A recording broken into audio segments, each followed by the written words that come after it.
What happens when Hollywood's most disciplined warrior meets television's sharpest tongue in what was supposed to be a routine morning chat?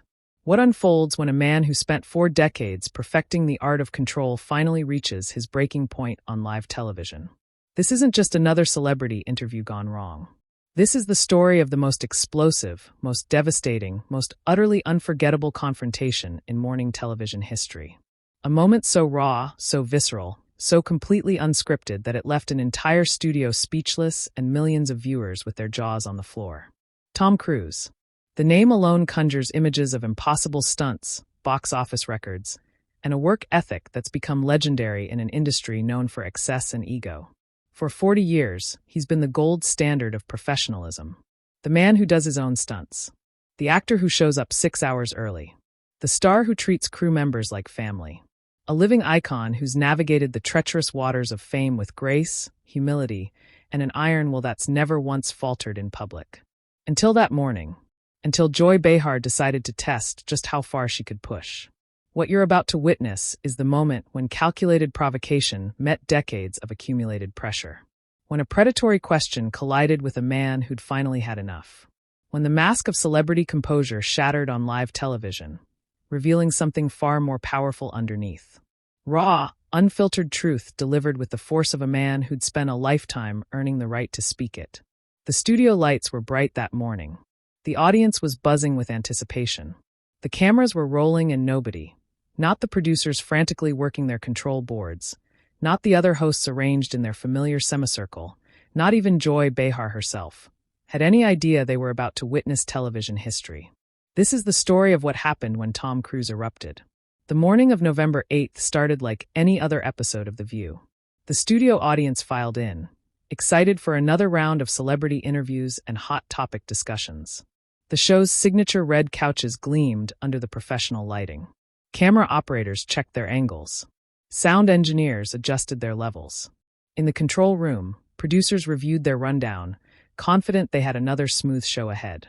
Tom Cruise wasn't scheduled to arrive until 9:47 a.m. for the 10:15 segment. But true to his legendary reputation, he walked through the studio doors at 8:30. Not with an entourage of handlers and assistants, but with a single publicist and a warm smile that immediately disarmed the staff. "Morning, everyone," he called out, that famous voice carrying easily across the studio floor. "Hope I'm not too early." The crew members exchanged glances.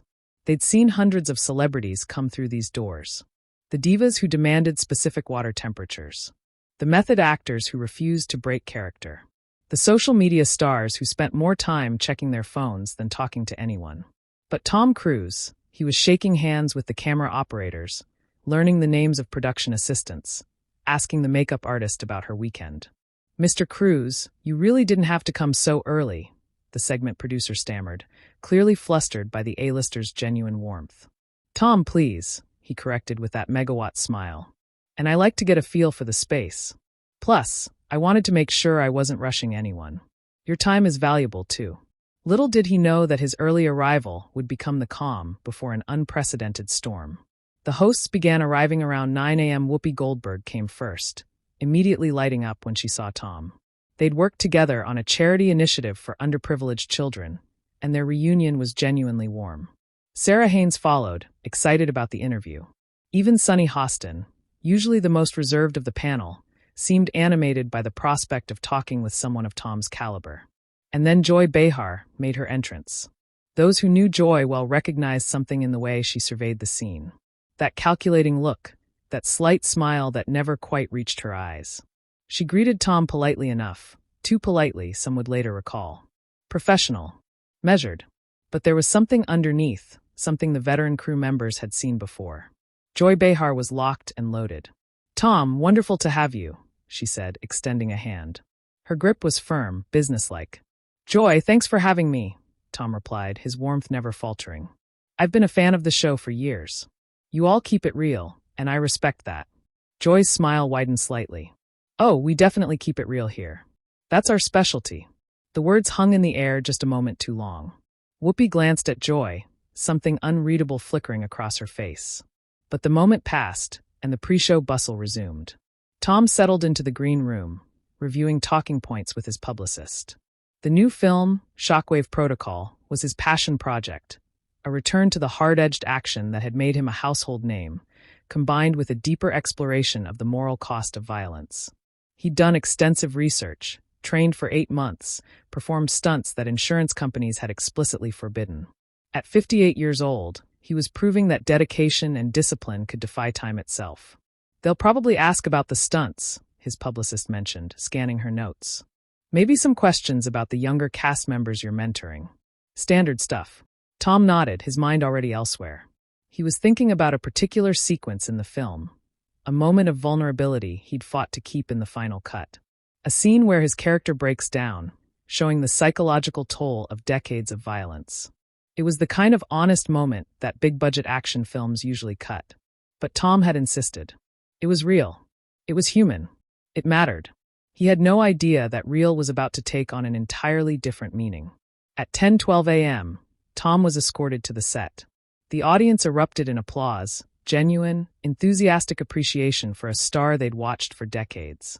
He waved, smiled, and settled into the designated guest seat with practiced ease. The lights were warm. The atmosphere was electric. This was what he did. This was easy. "Welcome back to The View," Whoopi began, her smile radiant. "We are so thrilled to have Tom Cruz with us today." "Tom, thank you for being here." "Thank you for having me," Tom replied, his posture relaxed, his demeanor open. "This is fantastic." The first 8 minutes were textbook perfect. They discussed shockwave protocol. Tom shared amusing anecdotes from set. The stunt that went slightly wrong. The young co-star who'd been terrified of heights until Tom spent 3 weeks personally training with her. The director's obsessive attention to practical effects. The audience laughed in all the right places. The energy was positive, warm, engaging. Sarah asked about his training regimen.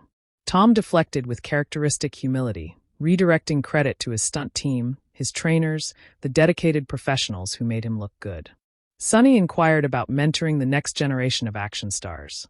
And Tom spoke passionately about the responsibility of passing down not just techniques, but values. The importance of respecting your crew, honoring your commitments, putting in the work when nobody's watching.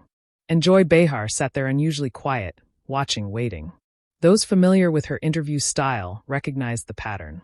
She was like a boxer in the early rounds, studying her opponent, looking for the opening. Her colleagues were carrying the conversation, building rapport, creating comfort, and Joy was letting them because she knew that comfort was the predecessor to vulnerability. The audience had no idea. The other hosts were blissfully engaged. Even Tom, despite all his media training and decades of interview experience, didn't see it coming. But at the 10-minute mark, Joy leaned forward slightly. Her posture changed. The temperature in the studio dropped by several degrees, though nobody could have explained exactly why. "Tom," she said, her voice cutting cleanly through the warm conversation. "Can I ask you something?" The phrasing alone should have been a warning. Not "I have a question or let me ask you about," but "can I ask you something?" The false politeness of requesting permission for something she was going to do regardless. Tom turned to her, still smiling, still open. "Of course. You talk a lot about values and responsibility," Joy continued. Her tone conversational, but with an edge sharp enough to cut glass. "About mentoring the next generation, about putting in the work. But I'm curious, how do you reconcile that with some of the choices you've made in your personal life?" The air shifted palpably, undeniably. Whoopi's eyes widened slightly. Sarah's smile froze. Sunny's hand tightened almost imperceptibly on her note card. In the control room, a producer muttered, "Oh God, here we go." But Tom remained composed. His smile didn't falter, though something in his eyes, something subtle, something steely, suggested he understood exactly what was happening. "I'm not sure I follow, Joy," he said evenly. "What choices are you referring to?" Joy leaned back, clearly relishing the moment. "Well, you've been married 3 times. You've had very public relationships that ended in very public ways. You've been involved in, let's call it what it is, some controversial organizations and belief systems that many people find troubling. And yet here you are talking about values and mentorship as if—" "Joy," Whoopi tried to intervene, her voice carrying a warning note. But Joy wasn't finished. "As if you're some kind of moral authority. I'm just wondering if you see the contradiction there, because a lot of people watching might see it." The studio held its breath. This wasn't a question. It was an ambush, carefully constructed and deliberately deployed. A personal attack wrapped in the veneer of legitimate journalism, designed to provoke, to embarrass, to score points with viewers who loved seeing celebrities taken down a peg. Tom Cruz sat perfectly still for 3 full seconds. His expression didn't change. His posture didn't shift. But everyone in that studio, from the audience members in the back row to the camera operators behind their equipment to the hosts sitting mere feet away, felt something change in the man beside them. "Joy," he said quietly, his voice measured and controlled. That's an interesting way to frame a question. It wasn't anger in his tone. Not yet. It was something more dangerous. Absolute clarity. The voice of a man who just realized exactly what kind of conversation this was going to be, and was calculating his response with the precision of someone who'd spent decades navigating Hollywood's treacherous waters. "I'm just asking," Joy pressed, sensing she'd drawn blood, but not yet satisfied. "You put yourself out there as this example of dedication and professionalism, but your personal life tells a very different story, doesn't it? 3 marriages, Tom. 3 divorces. That's not exactly the picture of stability you're trying to sell here, is it?" "Joy, that's really not," Sarah started, clearly uncomfortable with where this was heading. "No, it's fine," Tom interjected, his voice still calm but with a new undercurrent that made everyone pay closer attention. "Joy wants to have a conversation about personal life versus professional conduct. I'm happy to have that conversation." He shifted in his seat slightly, turning to face Joy more directly. The movement was subtle, but it changed the entire dynamic. This was no longer a casual interview. This was a confrontation, and Tom Cruz had just accepted the challenge. "First," he said, his words measured and deliberate. "Yes, I've been married 3 times. Each of those marriages ended for private reasons that I've never discussed publicly, because I respect the people involved too much to turn their pain into entertainment. But let me ask you something, Joy. Do you believe that someone's marital history disqualifies them from having professional integrity?" "I'm not saying it disqualifies you," Joy shot back, clearly enjoying this. "I'm saying there's a disconnect between the image and the reality. You can't stand there." "I'm sitting, actually," Tom interrupted, and there was the faintest edge of steel in that correction. "But please continue." Joy's eyes narrowed. She wasn't used to being interrupted. Wasn't used to guests who pushed back. Most celebrities either crumbled under her questioning or retreated into publicist-approved deflections. But Tom Cruz was doing neither, and she could feel her control of the situation slipping. "You're involved with an organization that many people consider to be a cult," she pressed on, dropping any pretense of subtlety now. "An organization with a very troubling history of—" "Stop. 1 word. Quiet. Final." Tom Cruise's demeanor had shifted. The friendly movie star was gone. In his place sat someone else entirely. Someone harder. Someone who'd survived 4 decades in an industry that chewed up and spit out lesser talents. Someone who'd finally decided that silence was no longer an option. "Here's what we're really doing here, Joy," he said, his voice level but carrying an unmistakable weight. "We're not having a conversation about professional conduct or personal values. What you're doing, and everyone watching knows it, is trying to score points by attacking someone's private life and religious beliefs on live television. Is that accurate?" Joy opened her mouth to respond. But Tom continued, his words precise and cutting. "Because if we're going to have that conversation, let's have it honestly. You want to talk about my marriages? Fine. I've been divorced. Each time was painful. Each time I tried my best, and it didn't work out. I've never claimed to be perfect in my personal life, Joy. But I show up to work on time. I treat every person on every set with respect. I've never once missed a day of filming due to unprofessional behavior. I've mentored dozens of young actors and stunt performers, many of whom are now thriving in their careers. That's what I'm selling, not perfection. Professionalism." The audience was dead silent. Whoopi and Sarah exchanged glances, both clearly uncertain whether to intervene or let this play out. Sunny was frozen, her eyes wide. But Joy Behar, emboldened by years of television combat and convinced of her position's righteousness, made a fatal tactical error. She doubled down. "That's a very convenient distinction," she said, her voice dripping with skepticism. "Personal versus professional. But Tom, your association with..." "With what, Joy? Say it clearly. What organization are you referring to?" "You know exactly what I'm talking about." "I do. But I want everyone watching to understand exactly what you're doing here. You're attacking my religious beliefs on live television, in front of millions of people. Because it plays well with your audience, doesn't it? Because it's easy. Because I'm sitting here and you've got home court advantage. and your producers probably thought this would make great television. Tom's voice had risen slightly, not in volume but in intensity. Each word was precise. Each sentence a surgical strike. You want to question my professional conduct? Show me one person, one crew member, one co-star, one director, who can say I've ever been anything less than completely committed and respectful on set. You want to discuss my personal life? Okay, but then let's discuss yours too, Joy. Let's talk about everyone's messy divorces and private struggles, and the things we'd all rather keep private. Or we can recognize that maybe, just maybe, attacking someone's deepest personal beliefs for entertainment purposes is exactly the kind of thing that makes people distrust media. Joy's face had gone slightly red. She was a veteran of 1,000 television battles, but something about Tom Cruz's controlled intensity was throwing her off balance. She'd expected defensiveness or retreat. Instead, she'd gotten a systematic dismantling of her approach, delivered with devastating precision. I'm a journalist, she started. You're a television host, Tom corrected. And now there was no mistaking the edge in his voice. Which is fine. It's an important job. But let's not pretend this is investigative journalism. This is entertainment television. And you just tried to use someone's personal pain and private beliefs as a weapon. Why? What did you think was going to happen here? The other hosts were frozen. Whoopi had her hand partially raised as if to intervene, but she was clearly torn between her role as moderator and her evident sympathy for Tom's position. Sarah was staring at Joy with an expression that might have been shock or might have been anger. Sunny had actually shifted her chair slightly away from Joy, a subconscious physical distancing from what was unfolding. In the audience, people were leaning forward, completely transfixed. This wasn't the usual celebrity interview. This was real conflict, real emotion, real stakes playing out in real time. Some faces showed clear discomfort. Others wore expressions of satisfaction, as if they'd been waiting years to see someone stand up to Joy Behar's particular brand of confrontational interviewing. Joy, sensing that she was losing control of the narrative, tried a different approach. Her voice softened, became almost conciliatory. Tom, I'm not attacking you. I'm asking legitimate questions that many people have. No, Tom cut her off.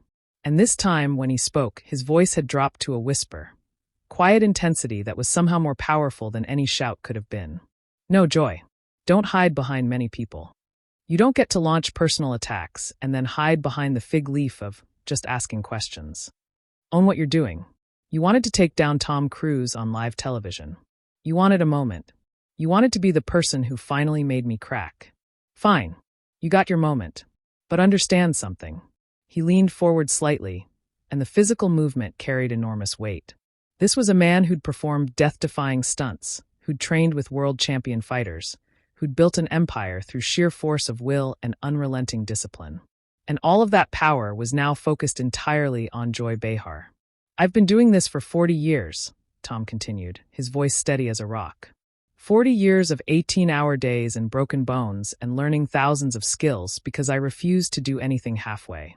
40 years of showing up when I'm exhausted, injured, or dealing with personal tragedy, because I made a commitment to people who depend on me.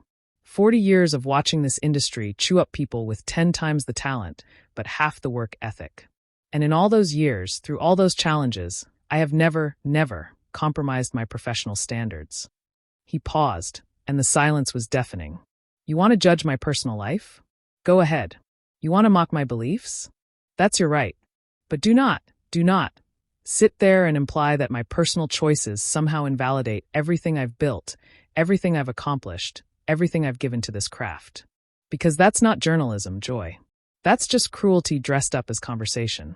The words hung in the air like smoke after an explosion. Joy's mouth opened, then closed. For perhaps the first time in The View's history, Joy Behar was genuinely speechless. But Tom Cruz wasn't finished. Not even close. He stood up. The movement was fluid, controlled, but it fundamentally changed the power dynamic in the room. No longer a guest in their space, he was now a man on his feet, claiming his own authority. You know what the real issue is here, he said. His voice now filled the studio with a force that made even the cameras seem to lean in. The real issue is that we live in a culture that celebrates tearing people down. That rewards cheap shots and gotcha moments. That turns private pain into public spectacle and calls it entertainment. He turned slightly, addressing not just Joy now, but the entire panel, the the audience, the cameras themselves. I came here today to talk about a film I'm proud of. A film that took 3 years of my life, that employed 300 people, that represents everything I believe cinema can be. And instead, we're talking about my divorces and my religious beliefs. Because somewhere along the way, we decided that the private lives of public figures are fair game for public dissection. Tom, if you just... Joy tried again, but her voice lacked its earlier confidence. Let me finish, Tom said, not loudly, but with such absolute authority that Joy actually recoiled slightly. You want to have a conversation about responsibility? Let's talk about media responsibility. Let's talk about the responsibility you have sitting in that chair, with that platform, to treat people with basic human decency. To recognize that yes, I'm a celebrity. Yes, I've chosen a public life. But I'm also a human being with feelings and vulnerabilities and private pain that I have every right to keep private. His voice was shaking now, not with anger, but with something deeper. A righteous fury born of decades of accumulated frustration, of watching the same playbook used on countless colleagues, of finally reaching the point where silence felt more damaging than speaking out. You know what I've learned in 40 years, Joy? I've learned that the people who talk most about other people's flaws are usually trying to distract from their own. I've learned that cruelty is easy and kindness is hard. I've learned that integrity isn't about never making mistakes. It's about how you handle yourself when you do. And I've learned that at some point, you have to stand up and say, enough. The studio was absolutely silent. Not a cough, not a shuffle, not a single sound except Tom Cruz's voice resonating with decades of conviction. So here's what I'm going to do, he continued, reaching down to unzip his microphone with steady hands. I'm going to leave. Not because I'm running away from a difficult conversation, but because this stopped being a conversation the moment you decided to weaponize my personal life for ratings. And I'm going to say something directly to the people watching at home. He looked straight into the main camera, his eyes intense, his presence magnetic. If you're out there struggling with a divorce or questioning your beliefs, or trying to figure out how to balance your private struggles with your public responsibilities, you're not alone. Your mistakes don't define you. Your messy personal life doesn't invalidate your professional accomplishments. And you deserve better than to be reduced to sound bites and scandal by people who've never walked in your shoes. He set the microphone down on the chair with careful precision, a small gesture that carried enormous symbolic weight. Then he turned back to Joy one final time. Joy, I genuinely hope you're proud of this moment. I hope the ratings are worth it. Because this, he gestured at the space between them. This is exactly what's wrong with how we talk to each other in this country. We've forgotten that there are human beings on the other side of our questions. We've forgotten kindness. We've forgotten grace. His voice dropped again, back to that dangerous, whisper-quiet intensity. But I haven't forgotten. And I won't let anyone, not you, not this show, not anyone, make me forget that. Tom Cruz turned and walked toward the studio exit. His pace was measured, unhurried, dignified. He wasn't fleeing. He was making a choice. And every person in that studio understood the difference. Behind him, the panel sat in stunned silence. Joy's face had cycled from red to pale, her expression frozen somewhere between defiance and dawning realization of what had just happened. Whoopi looked like she wanted to call out to Tom, to apologize, to somehow fix what had broken. Sarah was openly crying. Sunny simply stared at her hands. The audience was divided. Some sat with mouths agape, processing what they'd witnessed. Others were already reaching for phones, knowing they'd just seen something that would dominate social media for days. A few were applauding softly at first, then louder, until perhaps a third of the audience was on their feet, clapping for a man who'd just chosen dignity over compliance. Tom reached the studio door and paused just for a moment. He looked back over his shoulder, his eyes scanning the space one last time. Then, without a word, he pushed through the door and was gone. The heavy studio door swung closed behind him with a soft but final thud. For 5 full seconds, nobody moved. Nobody spoke. The show that prided itself on never running out of opinions, on always having something to say, was utterly, completely silent. Then chaos. What started as a routine celebrity interview became a watershed moment in morning television. What began as a calculated attempt to create controversy became instead a powerful statement about dignity, respect, and the cost of public life. In the days that followed, the footage went viral. Not just the confrontation itself, but Tom Cruz's final speech. His calm dismantling of Joy Behar's tactics, his passionate defense of basic human decency. Think pieces were written. Debates raged on social media. The clip was shared millions of times, with people from all walks of life weighing in on who was right, who was wrong, and what it all meant. Joy Behar issued a statement that evening, calling the exchange a robust conversation between two strong personalities and defending her questioning as journalism. The statement was widely mocked. Many pointed out that Tom Cruz had systematically explained exactly why it wasn't journalism, and Joy's defensive posturing only proved his point. The other hosts of The View were noticeably quiet in the immediate aftermath, though Sarah Haynes later posted a cryptic message on social media.